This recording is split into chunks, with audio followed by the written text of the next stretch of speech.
The rolling hills of northern Iraq helped the Kurdish region earn the nickname as the Switzerland of the Middle East.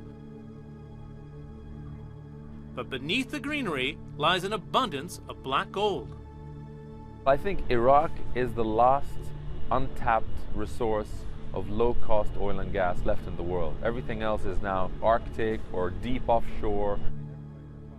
The potential bounty brought the Jafar family, Arab Iraqis originally from Baghdad, back into the country for business for the first time in 4 decades. Here in Iraq, we've only drilled a couple of thousand wells compared to about 40,000 in Saudi and over 1 million just in the state of Texas. The natural gas, pumped through a 190-kilometer pipeline, supplies power for the region's 2 main cities, Sulaymaniyah and Erbil. It may be boom time here in Iraq and energy control panels like this one here in the Kurdish region, but it's also a game of catch-up after nearly a quarter-century of conflict. Just a few kilometers down the road from the gas field, I'm shown a stark reminder of Saddam Hussein's atrocities from the 1980s. There was, like a mass graves, thousands of people, they were lost, and too many mass graves, were found in this region. In a place where so much has been lost, the past is remembered as they set their sights on what they hope will be a better future. That includes leveraging Iraq's proven oil reserves, officially 143 billion barrels. Todd Kozel is a second-generation oil man from the United States. He started drilling at the Shaykhon field 3 years ago.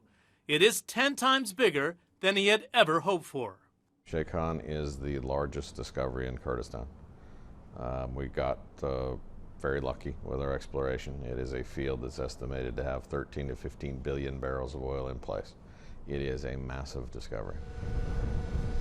Kozel, like many others, believes the Kurdish region alone could have 40 billion barrels, meaning a similar size to oil-rich Libya. Gulf Keystone and Crescent Petroleum were the early movers, but the U.S. oil giants ExxonMobil and Chevron are not far behind. And of course, there's some pipeline politics at play here as well. The federal government's resisting seeing the larger deals being done here in the Kurdish region. In fact, the Prime Minister, Nouri al-Maliki, suggests if the super majors want to come up to the north, they have to risk being cut out of the giant fields of southern Iraq. Oil executives say this infighting between Iraq and Kurdistan, which is a semi-autonomous region, is holding back investment. Iraq planned to see a 4-fold increase to 12 million barrels a day by 2017. It downgraded that number to 10 million by 2020. But the International Energy Agency says it will be closer to 6 million.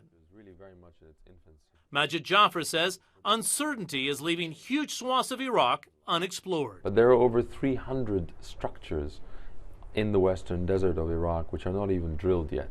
So actually the exploration and development of the Iraqi oil and gas sector is in its infancy. And why Iraq, 10 years after the fall of Saddam Hussein, will remain an energy man's priority for decades to come. John Defterios, CNN, in the Cormor field of northern Iraq.